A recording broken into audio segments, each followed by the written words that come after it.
Well, hi everyone. I'm John Retlin with my review of Undertaker: The Last Ride, Chapter 2, The Redemption.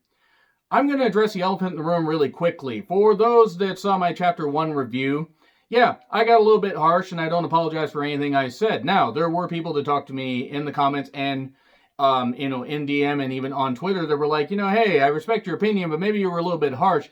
I don't feel I was too harsh because I would be that harsh whether somebody was my favorite or my least favorite.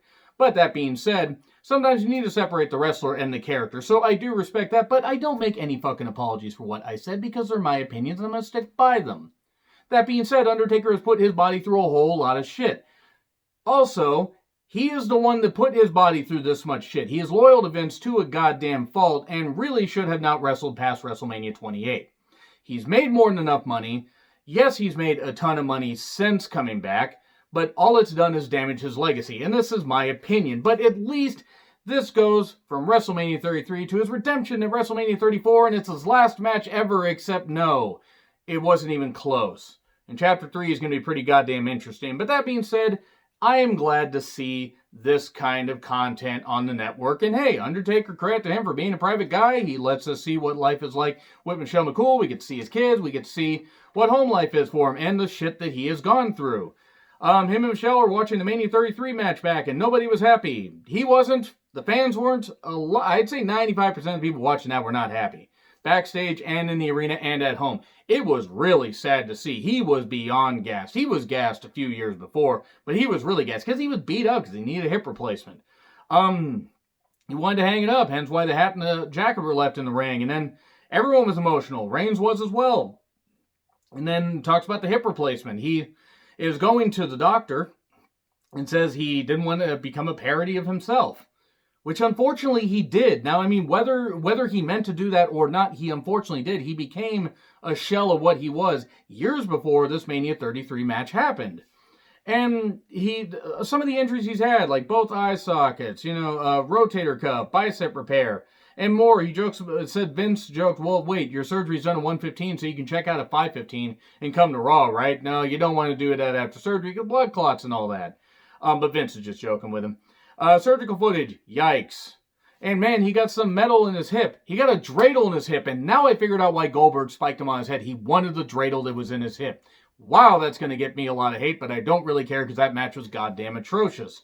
And rehab, and he feels great, and as you would after a surgery, and apparently, the surgeon was really goddamn good. And it's great that he's pain-free, because honestly, as a father and as somebody, as a father and a husband, he should be able to live his life with his family. However I feel about the man's beliefs, he has a wife and kids that he needs to raise. And good on him if he can do that and help raise his kids properly and play with them, and they can see their dad in less pain. No parent should have to be seen in a ton of pain by their kids. Whether they did that to themselves or not, the kids should be able to see healthy parents as they grow up. And then Michelle would rather have him home. Of course she would. And then, we do get to see footage of how they met, and how Michelle threw football, and that's how, he's like, oh, wow, she really did that. And I believe he's on his third marriage, but you know what? This seems to be the one that sticks, and good on them. We then get to see a little bit of footage of Michelle McCool playing football in high school, I believe, or junior high or something like that. And his contract ran out, and he didn't plan on getting back in the ring. And somebody asked, what is Vince like in real life? He says, take what you see on TV and amplify it. Which he's kind of kidding, mainly meaning that Vince can be dialed down, but he is a boisterous personality. He's so loyal to Vince, he named one of his sons, or I think his only son, I don't know how many kids he has, Gunnar Vincent. That means a lot. Him and Vince have a father-son relationship. Goes all the way back to Monday Night Wars. Other people leave. Other people tease leaving. Taker never left. There were rumors, and I don't actually know how substantiated they are, that Taker may have wanted to go to WCW, leverage that and everything because other people were getting big money and he wasn't. But I don't know if I necessarily believe that. I've never heard those substantiated, but he never left. They showed shoot footage of him talking about remain loyal while others went to greener pastures. And yes, Taker was loyal to WWE. And, he says, I love Vince to death. I would take a bullet for the man.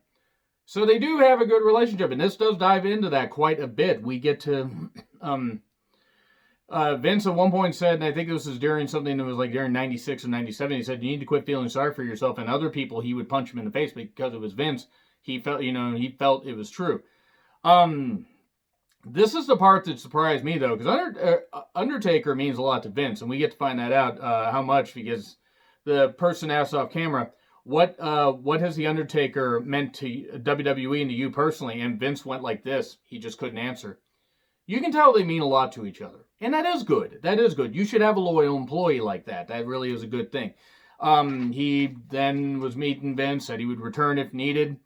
And Michelle McCool says, if Vince needs him, he's in. No questions asked. Well, the amount of dedication that both men have to each other, as far as love, respect, and admiration, yes, that is a good thing to see. And Taker has been fiercely loyal and fought through a lot of shit to make sure that Vince McMahon had the best product, and he gave him his best, even when he was sick or injured, taping up his ribs with a flak jacket, whatever it was, wrestling with that Phantom of the Opera mask because Mabel was a goddamn klutz.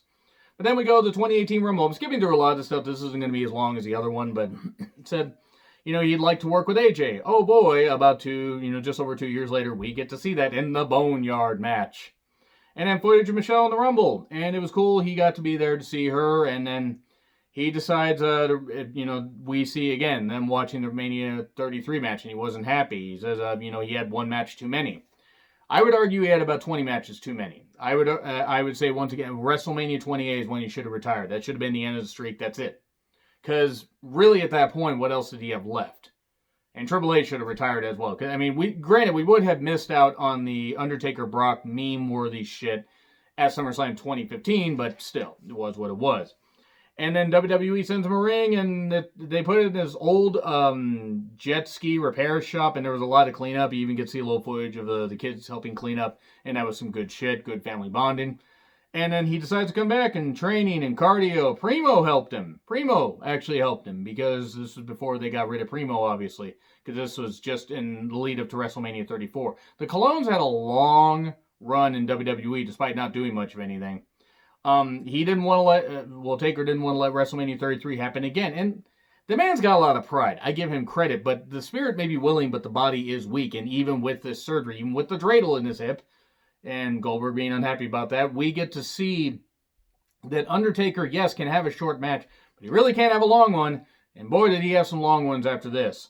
And then Mania 34, he's trying not to let the doubts creep in, as it would. After Mania 30, it was shell-shocked. Yes, he had plenty of times where I'm sure he doubted himself a little bit, but that was one of the first times where it's like, holy shit, I am human. I may be fighting through these surgeries and fighting through all this stuff, but I am human.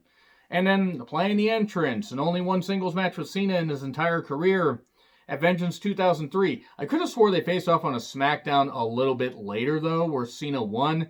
Maybe I'm not understanding. Maybe I'm misremembering. Maybe I am.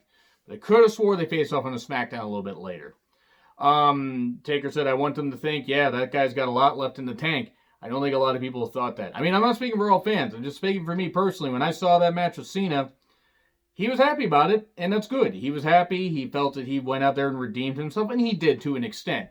It was also a fraction of what the match was with Roman Reigns, and also I don't think people had very high expectations. It was a squash match, and he beat Cena.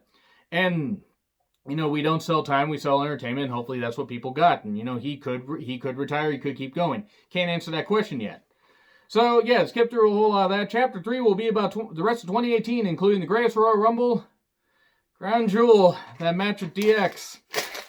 Whoo, boy. That's the end of that right there. So, yeah, how was this show? It was fine. Once again, thank you guys very much for watching. I stand by everything I said, as you guys should, if you do any YouTube videos. And let me know if any of you guys have a YouTube channel that you want me to check out some stuff on, wrestling-related, movie-related. Let me know, and I will give it a look if I can. I am doing a lot of content, but let me know, and I will let you know what I think. I'm always fair, but I'm always going to make sure to tell you guys how I feel, because you guys tell me how you feel, and I appreciate that. So, let's see what Chapter 3 brings.